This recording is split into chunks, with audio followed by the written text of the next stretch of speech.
Wake up, let's talk sports. What's going on, everybody? Thanks for listening to the Leadoff, heard here every Saturday morning. I'm Ashton, this is Tony. Hey, go ahead and grab your favorite cup of coffee, hot tea, or energy drink. Speaking of energy drink, I pull mine back here so I can reach it during the show. Let's get into a full hour of sports, uniforms, betting. What else we got today? We got a full slate of fun things to talk about. Yeah, we are here to get you ready for your sports weekend. Let's just jump out there. Overnight news in the NBA. The Players Association and the NBA have agreed to a new CBA. So no need to next season start out with a lockout or any sort of disruption. But so a couple of key rules here that have changed. It's a new 7-year CBA. And something that just kind of came up a few weeks ago, at least in the public eye. It's something I think everybody can get on board with. Maybe not the players necessarily. But now players must play 65 games to be eligible for yearly awards. Really speaking to the level of rest and load management. The players have, and players and NBA alike have all caught a lot of heat and backlash in recent months, but even in the past few years, there's been a lot of backlash on players sitting and resting games. And it reminds me, go back to a quote of Kobe Bryant had was, no matter how sore or tired he was, that he was going to play, because what if someone saved up everything they had to come see him play and he sat out a game? And I think I've always remembered that, and I know that it comes up a lot when this talk comes up of players sitting and resting, and LeBron wants to be the GOAT, but he sits out 5% of his games just to rest in the season, not due to injury or anything else. Or So I think this even would keep, I always think of, okay, well, these guys aren't going to rest, but you see them injured a lot, but there's really doesn't apparently seem to be anything wrong with them. Are they just putting an injury report together so they can get some downtime? This would eliminate that as well. Yeah, and going back to the point of people saving up everything they have to go to games, because it's expensive to go to NBA games, especially when the Lakers are in town, when the Brooklyn Nets, when they had the big three, are in town, Boston Celtics, Miami Heat, when it was LeBron and D-Wade. And I think the NBA and the owners kind of already had an agreement where don't sit your star player when it's prime time game, when it's a great matchup. But then again, when it's a great matchup, those are the teams that are already doing good. I mean, when you play the Indiana Pacers when they're having an off year, the Minnesota Timberwolves when they're having an off year, that's when everybody comes to the game to see LeBron, to see Giannis. And that's when they're spending all that money. That's when it costs more. And when those players sit out those games, it becomes an issue. I know I went to a Laker game last year. I didn't have to pay for it. Luckily, that's just the business we live in. But I went, and I'd never been to a Laker game. We missed the complete. We got there an hour early and still missed the first quarter, just trying to park there in downtown Dallas. But LeBron didn't play, and I thought, that kind of sucks. But I didn't pay for my tickets. I didn't have to pay for parking. I didn't have to do any of that.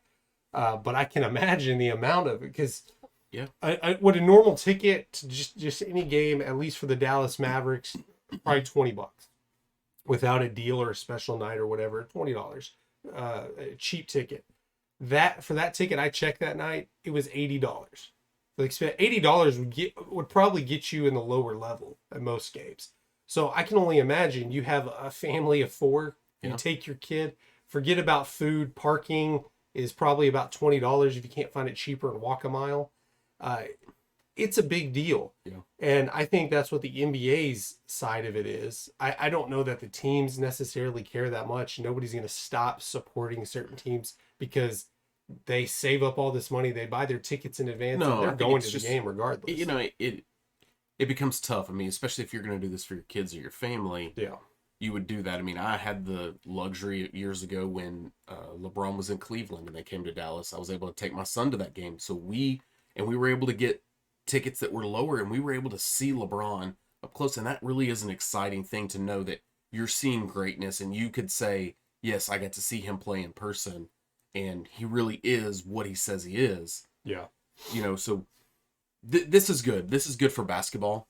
I think this helps the fans. I don't know that they were hurting because of this, but this sure keeps them from being in a position where they may lose fans or fans may be disgruntled. So will the players care that much about the season awards? I'm sure they cared before, but now I think all that equates to money for them. Yeah. Their contracts typically are based on success and reaching certain milestones. And I absolutely think that this affects their I think pocketbook. more than anything, the NBA awards hold, I want to say greater value, but you see them used a lot more. In the LeBron versus Michael Jordan case, you bring up how many MVPs he has, how many Defensive Player of the Year awards he has. Yeah. It's great in the NFL, but I think being all NBA one team or just all NBA team in general, you put that on a resume more than you would Defensive Player of the Year maybe in the NFL. I mean, obviously MVP is the big one in any sport, but all these secondary awards, I think, hold more water. You don't think about it in the NFL. You don't think about any award other than the MVP. Until you win multiple, like Aaron Donald's won multiple Defensive Player of the Years. They're talking about Micah Parsons, Lawrence Taylor. Yeah. When you get to greatness at the end, that's when they talk about it. But in general, you don't. But to make NBA all first team or second team, those are is a big deal. Obtainable goals for even rookies. Young guys that aren't necessarily the stars, but they could have a really good season and work themselves into that, and that could catapult their career and their future in as far as the money side goes, because they have that on their resume that they can say, hey, this is what I've done. Yeah. They've also approved an in-season NBA tournament that would affect the postseason. They haven't said when it might start, but it definitely will be coming possibly as early as next season. Not a whole lot of information on what this NBA tournament will entail, if they just take all 30 teams and do one play-in, or just do, like a bracket, do round robin. I would assume the champion of this tournament would get a guaranteed spot in the playoffs. I'm not sure how that worked. They haven't had a lot of information about it. I'm sure that's why they said it could come this early. I wouldn't be opposed to seeing them eliminate the playoffs and just use your season to seed you. Yeah. And all 30 teams line up and play each other in a bracket style, March Madness style play, and see who win. You get a 4-week stretch you could run with this tournament, and man, that would be a lot of fun. I'm trying to think. You could do series. They wouldn't have to be one game eliminations, but I'm trying to think of different comparisons just for American sports. I know the Premier League does something similar to this. I don't know if it's in season. So I guess during the middle of the season, somewhere near the All-Star break or just smack dab in the middle, maybe they do this instead of the All-Star, all the festivities of the All-Star game. They just have an All-Star game, or just say, hey, you're an All-Star. Yeah, I don't know how this would look, and I don't think they really know yet. They just came to an agreement that they're going to do something in the near future. And yeah, it seems, I don't know, at some point you get gimmicky. And it's like when, the MLB is adding so many teams, and it's like, at what point are you adding too many teams? Yeah. You know that in the NBA, when you added the play-in, that's why you get them not playing 65 games a year. That's why they have to make that a minimum. Yeah. Because, when half of your league, or over half, 16 teams make it out of 30 teams, when over half of your league's going to make it, and then you have the play-in, so that's 4 more teams. So you're talking about 20 out of 30 teams at least getting into some form of the postseason. Yeah, some opportunity. I mean, that's why I think, what would be the problem with running it like March Madness? Yeah. You play through your season, let everybody, maybe you shorten the regular season slightly. And have more games. And you have more tournament games, and give everyone a shot at it, and you can play series. And yeah, the season would only be for seeding purposes, just like the NCAA runs. You're basically saying, doing that, the NBA would be basically saying, we don't care about our regular season games, which can be okay. You're taking down making less regular season games, but then you're having teams like right now, the Orlando Magic, LA Clippers are doing good right now. Oklahoma City, actually, they're Would they're it right would there in it the play-in. set you up to? But it seems playing meaningful basketball. Would it? That's what I was going to say. Does it set you up where teams wouldn't tank or be in a rebuild, where they would constantly be striving to get better? That's something. Just because of the opportunity, because anything can happen, just like we've seen in the NCAA. That's something with the play-in tournament that they wanted is they have a more active trade deadline because more teams that are are close. in it. Yeah. And some years it's less active because there are less teams willing to sell, depending on where the superstars are. But teams that are, hey, I'm only 3 games out of that 10 spot, but I'm 6 games out of the 8th spot. In general, they're much closer unless it's the West. Everybody but the Houston Rockets are still in it right now. Well, they didn't ask our opinions. They know where to find us if they do. We'll just stay in basketball and move to the Final Four. We'll go with the women's first. Just going to mention it. South Carolina, huge upset. They lose to Iowa. Their undefeated season is over. This is their first loss since March of last year. An entire calendar year without losing a game. Huge favorites to win it all. Loses in the semifinals to Iowa last night. They will be playing LSU on Sunday. Yes, Sunday, tomorrow. That's a good LSU team. In the championship. The first LSU team, men or women's, to make it to a final. That's an interesting stat. Yeah. I thought, LSU isn't a huge basketball powerhouse on the men's side. But you think the years when Shaq was there, it's weird to think they've never been to a final. Moving to the men's side, San Diego State versus Florida Atlantic this evening. It's the first ever 5 versus 9 in the Final Four. I guess technically it'd be the first ever 5 versus 9, I guess, can play in each tournament, each of their own brackets. But yeah, Final Four. Final Four, 5 versus 9. So you're going to have a huge Cinderella story, at least in the finals. San Diego State or Florida Atlantic. Yeah. And then on the other side, you have UConn versus Miami. In general, that would probably be kind of like not quite Cinderella. But when you're comparing it to San Diego State, Florida Atlantic, it seems like a powerhouse matchup. Yeah, I mean, UConn is a team, in the 90s, 2000s, you would see them, they would make good runs. They had good basketball teams. Miami, they're a par team, I would say. So that's not as surprising. They're more, but I mean, Florida Atlantic, that is a Cinderella team. Yeah. They look up, they win 2 games, and they're playing the second weekend of the tournament. They win 2 more games. Now they're in the Final Four. They're in Houston at whatever they're calling this stadium now, the Texans, Reliant Stadium or NRG, or I don't know. I think it's NRG now. Yeah, I still think of it as Reliant. But you look up and you're playing in the Final Four, as a 9 seed. Now, it would make it even better if they were facing an Alabama or one of these top teams, but now they're facing another, what I would say would be a Cinderella type team, is San Diego State. They're 5th seed. You usually don't think of 5 seeds as it's San Diego State. Anybody outside of a student at San Diego State probably wouldn't pick a bracket for San Diego State to make it to the Final had them Four. Losing in the first round in my bracket.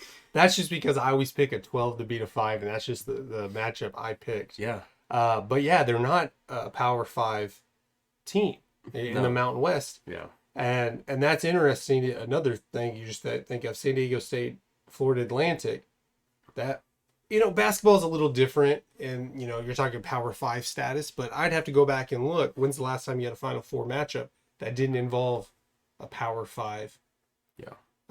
School. A Power 5 school. Now it may be more common than you think. I mean, you have Big East teams. Big East is it considered a Power 5? Yeah. I mean, and if you look through the stat line, I tend to think that Florida Atlantic's going to be favored in this matchup. I mean, they're shooting 28% from the field, where San Diego State is only averaging 25 from the field. 3-pointers, they're 37% from the field. San Diego State's only at 35. I mean, there's a huge swing here, I think, for Florida Atlantic. I think they're favored in this matchup. They probably are. again, 5 versus 9, Florida Atlantic being a 9 seed, you wouldn't favor. I mean, Vegas has San Diego State versus UConn being the championship game.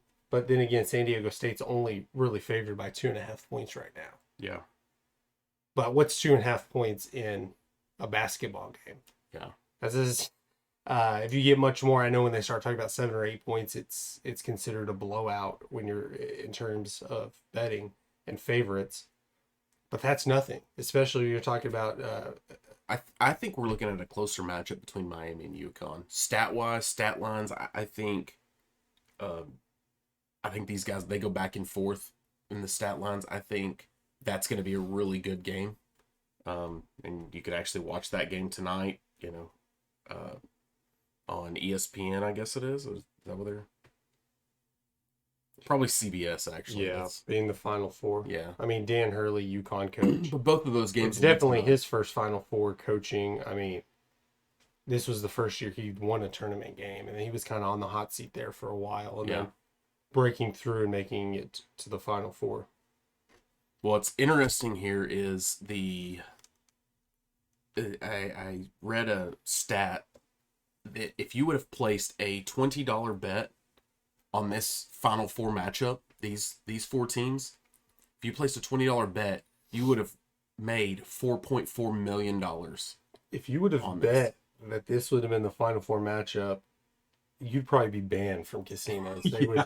They would. They wouldn't. They would be digging into the NCAA for fixed games. They would be looking into the referees for fixing games. And we can get into that at a different episode on people thinking that sports gambling is kind of ruining it, that you're going to have things like this happening. But a lot of the handicappers, I almost call them bookies. They're not bookies. Bookies would be the illegal ones. Handicappers are saying, no, that's not a problem because they're the ones that they can see it a mile away when weird bets or there's an increase in weird bets. Yeah. But hey, if you are into sports betting, maybe you need a little help. Maybe you're new to the sports gambling arena. You need to check out Betlytics. The Betalytics. The Betalytics dashboards allow you to quickly identify the top graded best bets and hottest trends. Just go to betalytics.com to start betting smarter today. The link is down below. And real quick, I know we were going to jump into the thread. Let's talk. I wanted to talk about this a little bit going into the NBA draft here in a few weeks. Dang, it's already April. It's definitely coming up on us. Just a couple of points. I know the Panthers, now they have the number 1 pick. Obviously, they've narrowed down their pick to either CJ Stroud or Bryce Young. I know they're going to bring a lot of the top players in to work out with them in the next couple of weeks. I know for a while they're talking about Anthony Richardson possibly, which I thought was a terrible pick because they probably could have gotten him where they were. They didn't have to trade all the way to the number 1 pick. But now it's coming out. It's down to CJ Stroud and Bryce Young. Personally, for me, I think you got to go Bryce Young. I know there's, I say issues. The only knock on him is his height. It's his height, and I personally think CJ Stroud's going to go in the top 5, possibly top 2.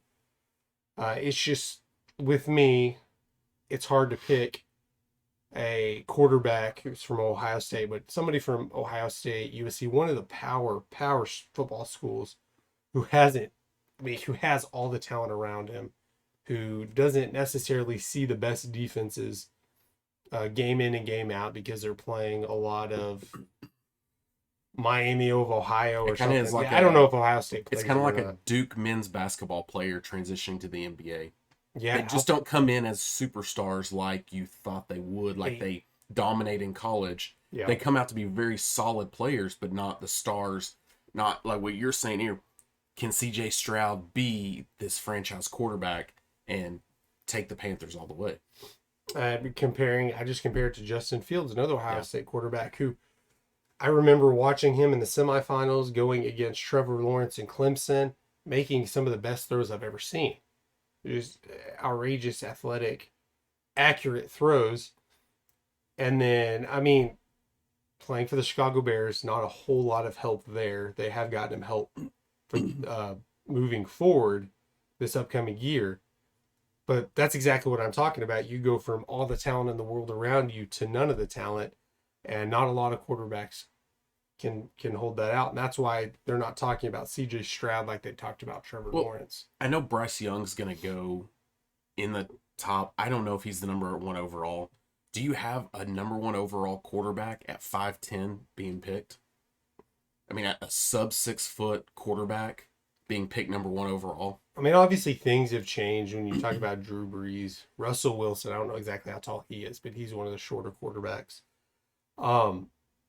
It's hard because Bryce Young. I mean, going back to the same point I made with CJ Stroud, Bryce Young goes Alabama, all the talent around him, wins a Heisman. The next year they lose a lot of talent and he doesn't miss a beat. Yeah.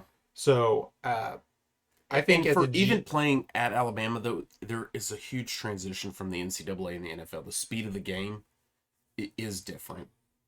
So can he make that transition? I mean, for me, and you hear this from a lot of NFL teams, a lot of them have a hard time putting franchise money and franchise picks on sub 6 foot quarterbacks. I mean, a Drew Brees, you say, yeah, he was small, but I think he's a 6 foot guy.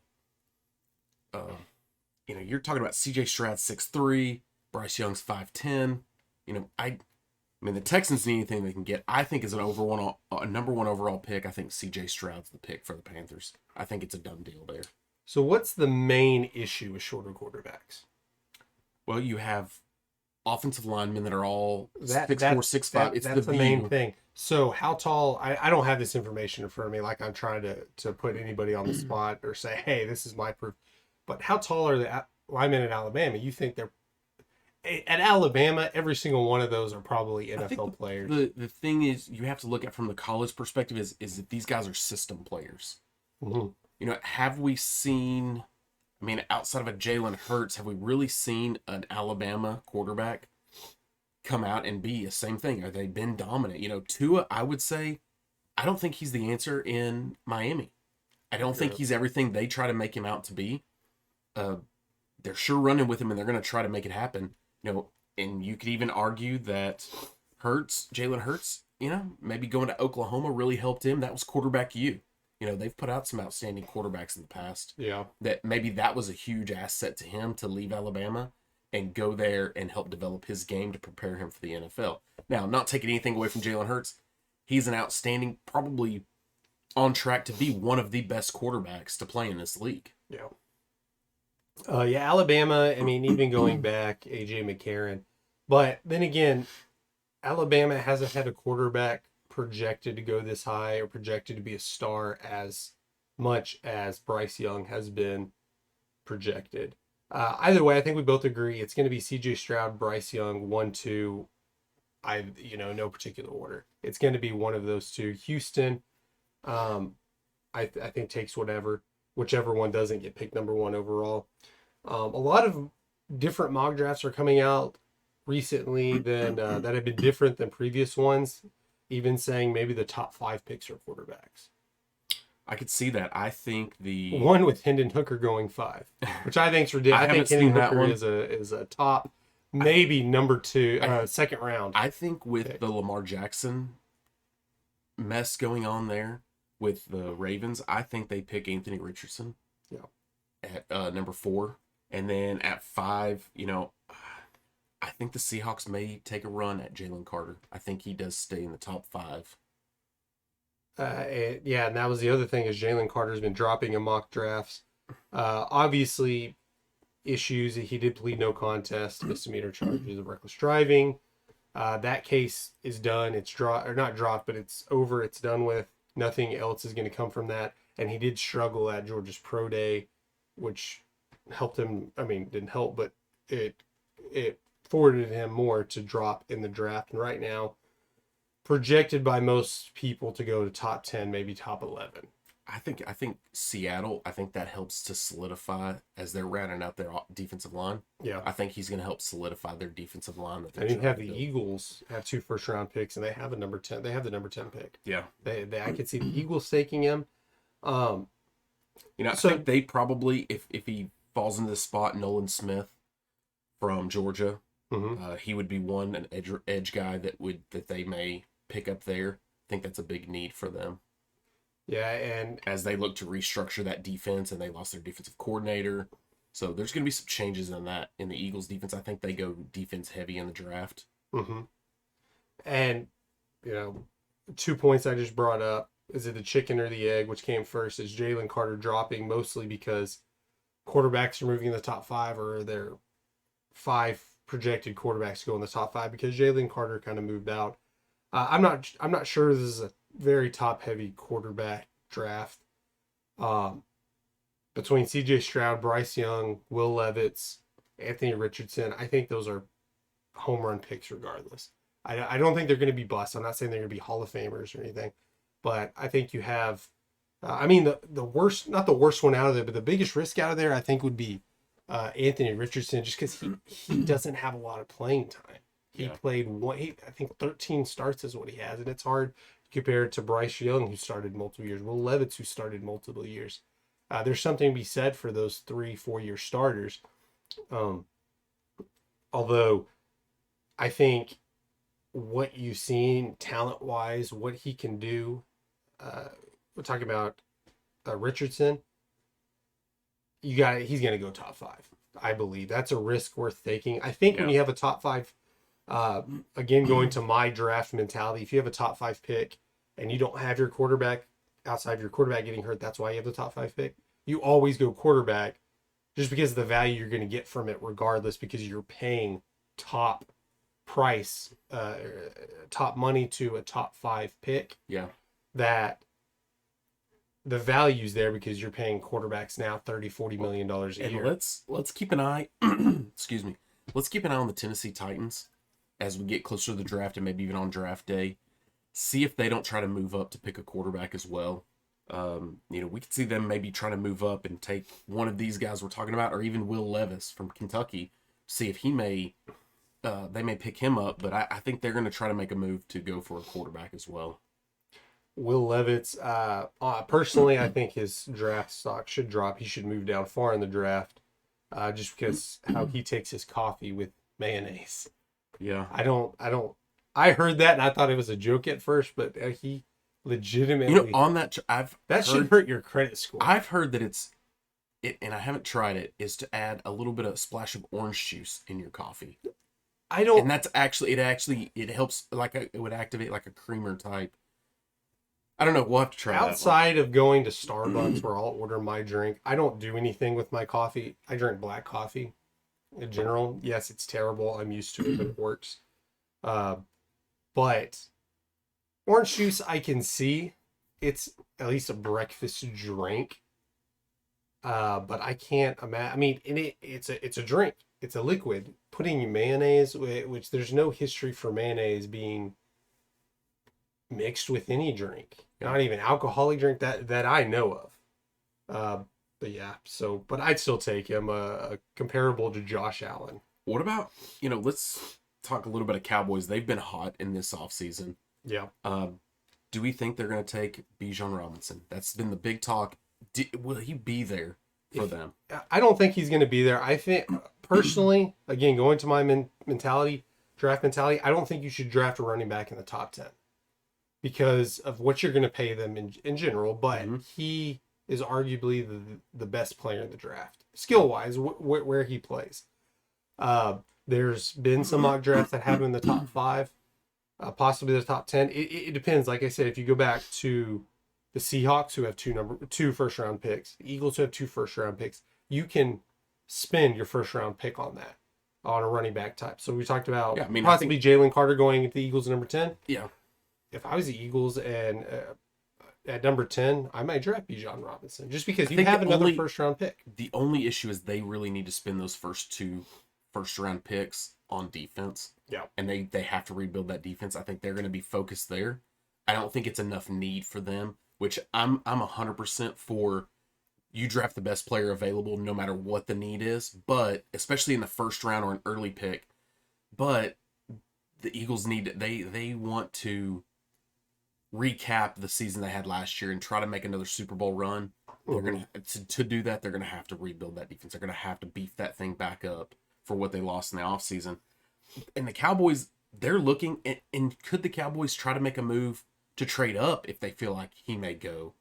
Because they're looking for a running back replacement. They have Tony Pollard on the franchise tag.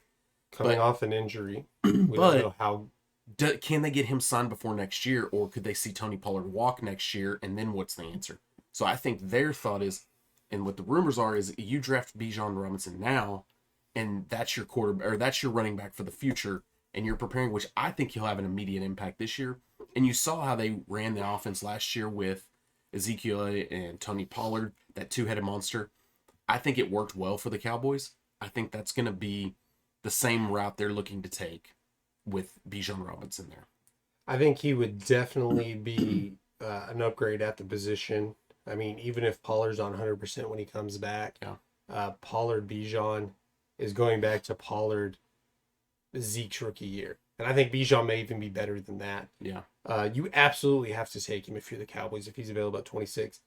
For the main point being, arguably your top two offseason needs where you had big holes, you filled.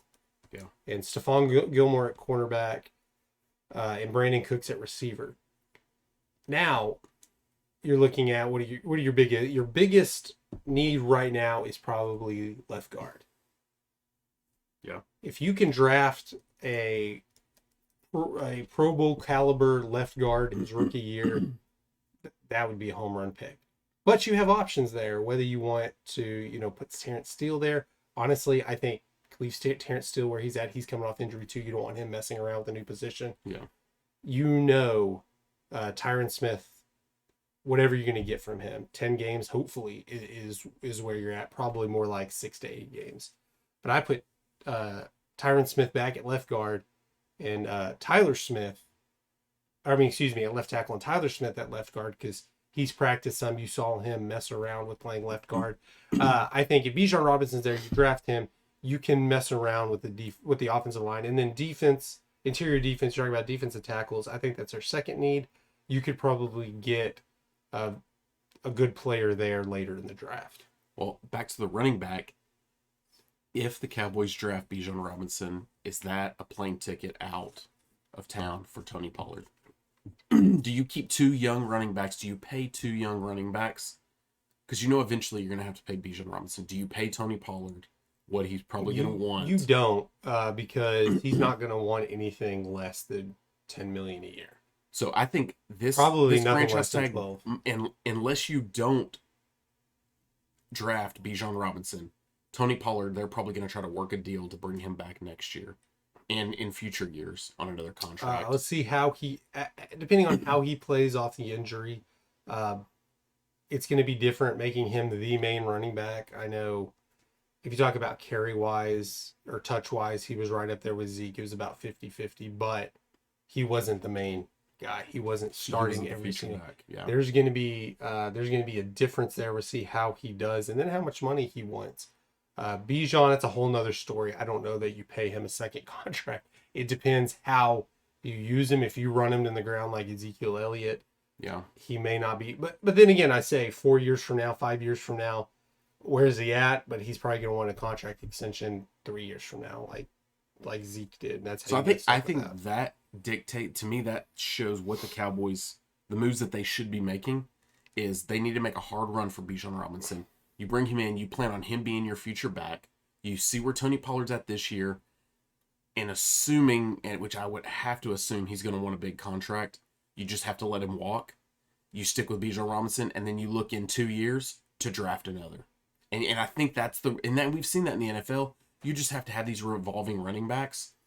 Maybe Bijan Robinson comes in and has a successful enough career, and he's still, Ezekiel Elliott was on the downfall when he signed his new contract. Yeah. He was already spent before he ever signed that contract. That contract should have never been signed with the Cowboys. So they should have brought somebody else, another power back in that maybe just had a couple years left in their legs, in free agency. Effective running backs you can get in the second or third round of every draft. That's why usually I'm against drafting running backs early on. But when you have the opportunity to get it back like Bijan Robinson, you take it because Yeah. that's one of few downfalls for the Cowboys this year, position wise. I think your defense is for the most part set. If you could just have some sense of defense of the defense you had last year, I think you're good. You obviously have a decent enough quarter. I think he's a great quarterback, but Dak Prescott, everyone agrees, above average quarterback. Regardless, if you say he's below average quarterback, you don't know what you're talking about. Yeah. He threw a lot of interceptions last year, but that's not typically him. We just had to figure out what happened there. A decent offensive line, one of the best receiving cores in the NFL. And then if you could add Bijan Robinson to that, I think you have a top 5 offense and top 5 defense. Yeah. I think if the Cowboys want to make a legitimate run, which is what they've said for the past 2 decades, but if this is really time, I think this Cowboys team could be a team to make the run.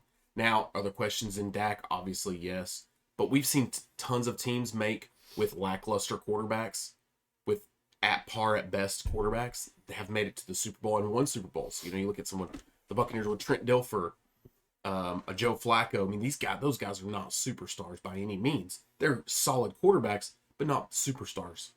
Dak is above and beyond Joe Flacco and Trent Dilfer. I know the point you're trying to make. You're coming back to the team you build around them is what's going to dictate. A lot of blame gets put on. I mean, Baltimore. A lot of blame gets put on Dak for the way the offense ran. A lot of the play calling was some of the problems there, and we'll see a change there this year. Hopefully for the better for the Cowboys. But also, when you have no other receiving threats, it's really hard to get the ball to your star receivers. When you have Joey Gallup coming in, and best case, I think he's a number 3 receiver in this league.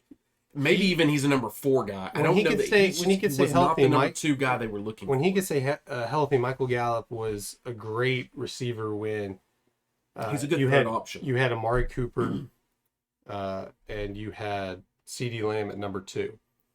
We've seen it before you got CeeDee Lamb that he didn't do great as a number 2 behind Cooper. No.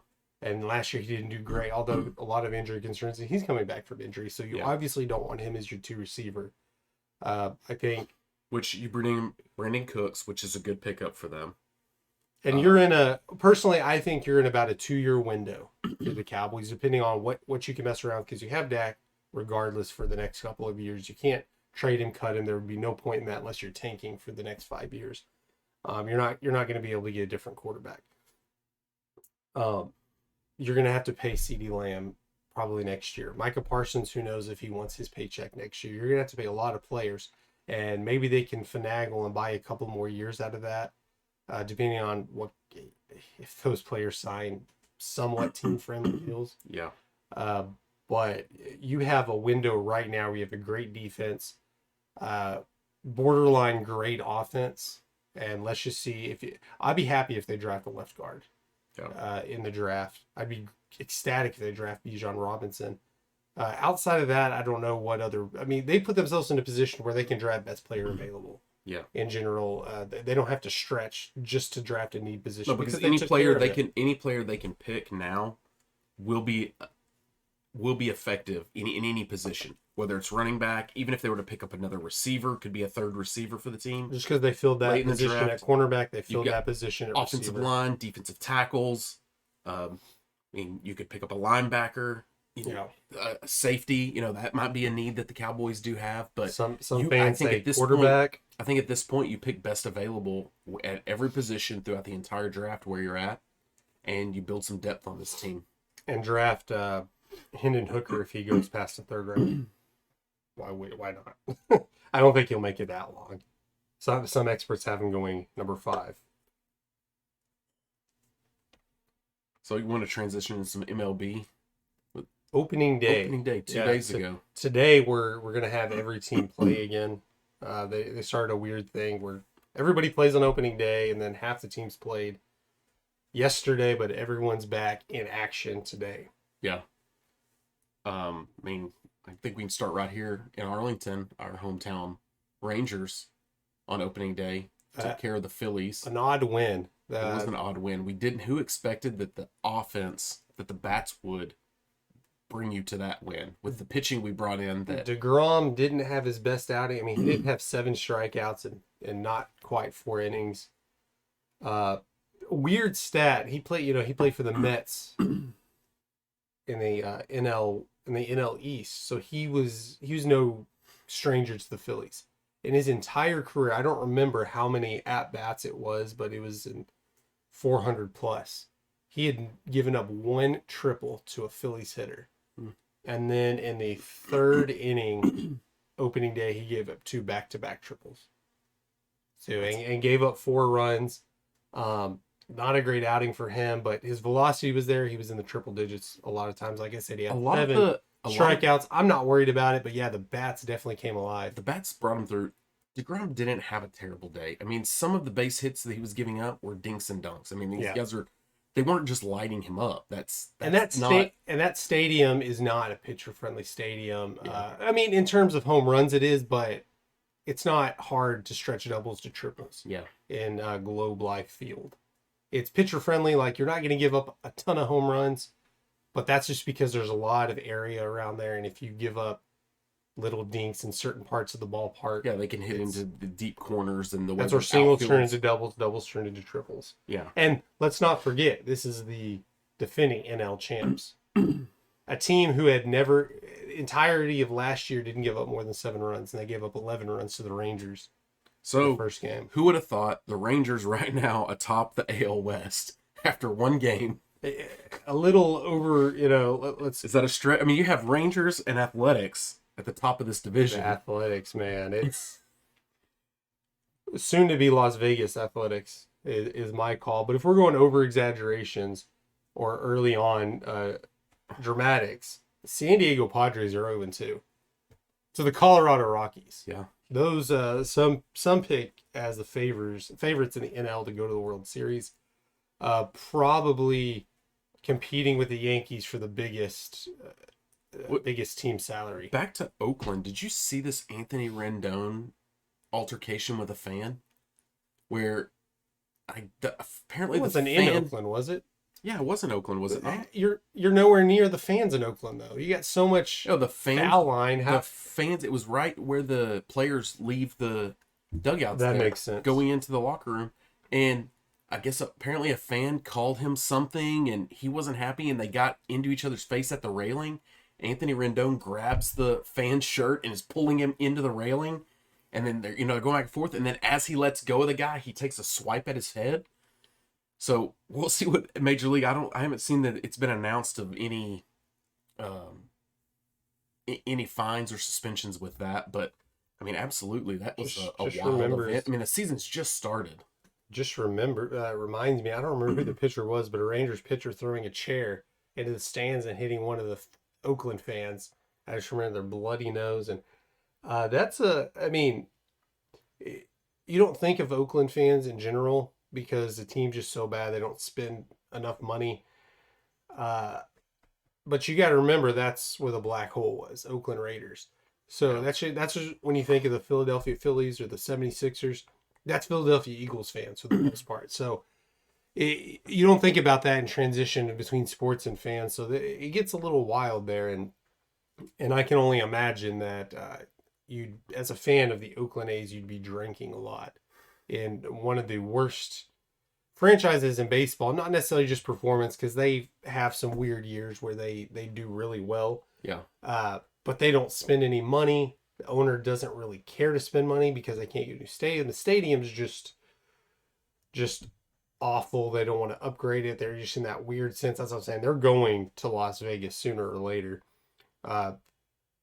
So what, as a fan going to those games, you're going to have altercations when you, I'm assuming that person was inebriated. Oh, I'm sure. Are there any surprises you see this so far in the MLB season? Any teams that you think, man, they might be turning it around, or this team might be falling apart? They're not what we thought they were. It's so early on. You can't say anything. You can't be overzealous there. But I guess the Padres, just because it's against the Rockies, who nobody's picking to come out of the NL West. Yeah. and the Padres being so. I mean, it's so hard to tell. It's 2 games. It's 2 games in for some teams. Some teams have only played one. Um, but again, no team has ever gone an entire MLB season without losing back-to-back games. So again, it's probably way. Yeah, I mean, you would have overdramatic. thought that would be So having this would be flipped conversation in the next NL. week might. In the NL West, you would have Yeah. thought that would have been flipped, where the Rockies now are the top after 2 games, the top of the Yeah. division, and the Padres at the And just bottom. how they lost. It's not like they lost some Yeah. crazy wild game. They lost, I think it was 7-1 yesterday. The bats you have in that lineup, and is Tatis still suspended? I don't know if that carried I over. don't know I haven't if even he was. checked into that. I don't know if he's. I would assume he's still serving his suspension. Well, they face off again today and tomorrow, so that'll be one to watch to see if the Rockies can pull out this series, or if the Padres bounce back and even this thing up. A good transition as we get into the thread. Did you see? And those, I know they're not new. They probably wore the. I know I've seen them worn last year. The Padres uniforms are just awful. I think very few teams can pull off like a rainbow type uniform. The Spurs are the only ones that I've said that they look good. They can work. The team my son played for in the fall, select team, they wore identical uniforms to those. They were called the Ballers, though, so it said Ballers on the front. And they have the same uniforms, the pink and the teal with the bright colors and the gold trim. And I know it wasn't really rainbow. It wasn't rainbow colors, but the Astros old uniforms, I think that works. Yeah. All the different colors, but this one, maybe it's just because it's old school versus trying to do something new. It just did not work. I didn't like them, but I'm sure there are a lot of people that love those uniforms. Yeah, I still like the old Padres, the navy that they have. Yeah, I like those. That's because when in our formative years, that's what they were wearing. That's That's what what you. those are the That's ones what you feel. Which in our formative years, the ones that we really like, the Tampa Bay Devil Rays. Yeah. And they actually debuted those last night, and they will they'll wear every Friday night this season. You can see that the old that rainbow coloring on the Rays is, I mean, that doesn't get any better to me. That just reminisces our childhood. I mean, I can remember even as a kid being a Texas Rangers fan, as bad as they've always been, and as hard as it is to be a fan of them. That hat, I bought a Tampa Bay Devil Rays hat with that on it when I was a kid. Yeah. Just because of how cool that logo is. You know what? And I think you played on a team. I played on a T-ball team. It was the black. We had black jerseys. Yeah. But it was the black same hat. logo. But it was that colorful logo. I mean, that is so cool. And I think that's where, you could probably go back to as a child. We talked about last week with the Marlins, and our younger brother played on the Marlins. Yeah. And, that was just a cool thing. And you played on the Devil Rays. And at the same time, I played on the Cincinnati Reds team. That's what we wore. And actually, at that time, as a kid, I became a Cincinnati Reds fan and followed the team for years. I mean, I still kind of call myself a Cincinnati Reds fan.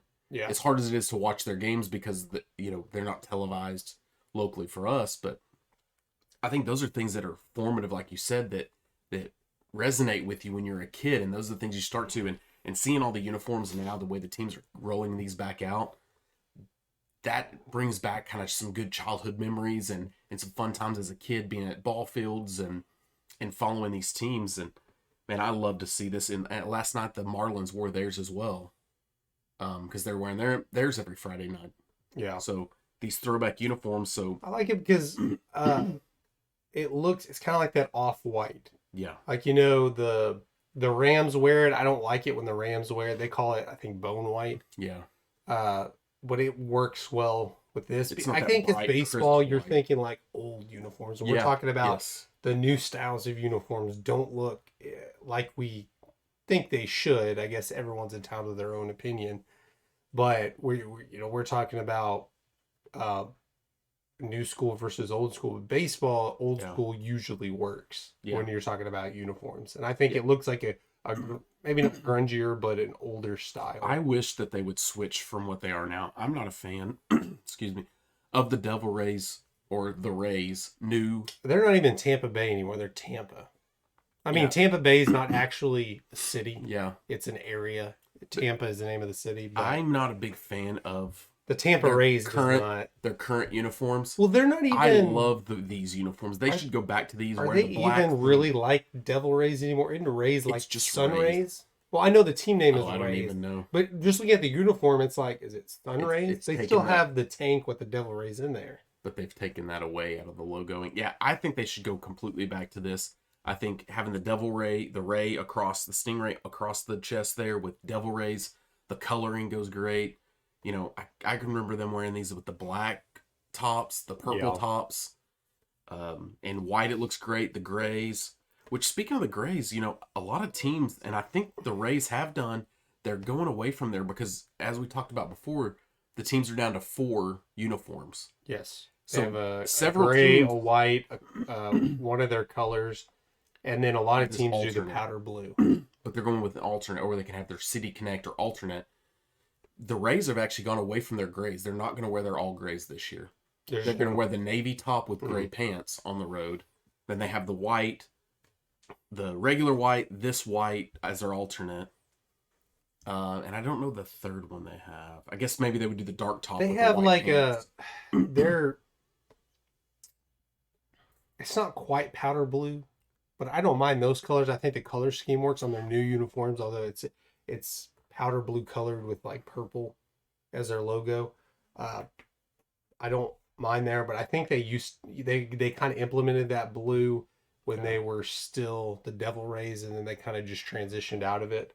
I'm kind of one that's a fan of the powder blue uniforms. I know it looks good here in Dallas with the Rangers. Obviously the Royals have them. Toronto Blue Jays have them. And I think teams like the Cardinals, you know, That's some of weird. those, The Cardinals is kind of. I No, mean, I I know think it's those are some classic. They've iconic used it. teams Yeah, it's an that iconic those work. look. I think, you know, I couldn't see the Padres like we've talked about. The Padres. I They don't have think that theirs weird would- UPS brown Yeah. work. The Diamondbacks, their gray is like a dark gray. I don't know exactly what they Or call that it. charcoal color. Yeah, it's like a charcoal color. But yeah, these are again, when we talked last week, it's weird to say iconic when it's 30 something From the years old. mid-90s, Yeah, yeah. but this is what they started with. This is Yes. their uniforms. This is their history.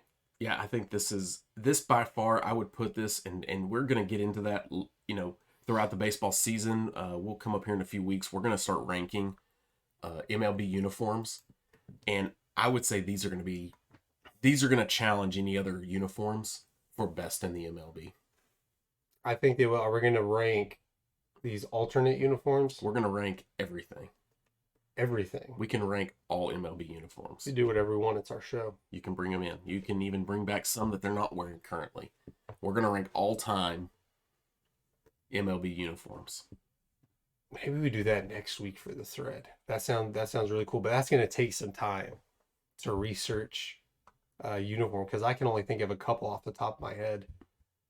Well, we'll roll out a few more the next week or two, and then we'll get into the rankings. Let's bring out a few more.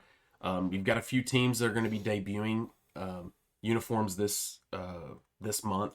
The Texas Rangers, like we've been talking about, they're going to be one of them this month. They're going to roll out their City Connect jersey, see what that looks like, and we'll break it as soon as we see it. Yeah, the city, I guess you call it City Connect, just like the NBA calls them city jerseys. I think they've seen a lot of success pulling out these random game uniforms. I like it. I think you should stick with your. I think again, I mentioned it before. NBA wears alternate uniforms way too often. It kind of takes away from them. I'm a fan of white jerseys at home or whatever color you want to wear at home, but have two main uniforms and then make special nights for certain. No, I think uniforms. I like the way the Marlins and Rays are both doing it. I know a lot of teams do it, but with these throwback jerseys that they're wearing them on Friday nights at home. Yeah. So, you know, if every MLB team would do something like that, is pick certain days. Yeah, your games. The Rangers wear their powder through blues Thursday, on Sunday home Monday games. through Thursday. Just wear your regular stuff, whether you're on the road or at home. And then Friday, Saturday, Sunday, pick days and roll out these specialty uniforms. Make it fun for the fans on the weekends. Guys, thank you for tuning in to this episode of the Leadoff. You can follow us on all our social media platforms. Everything, all the links are down below. Listen to us every Saturday morning right here. See Have you a good next time. Saturday.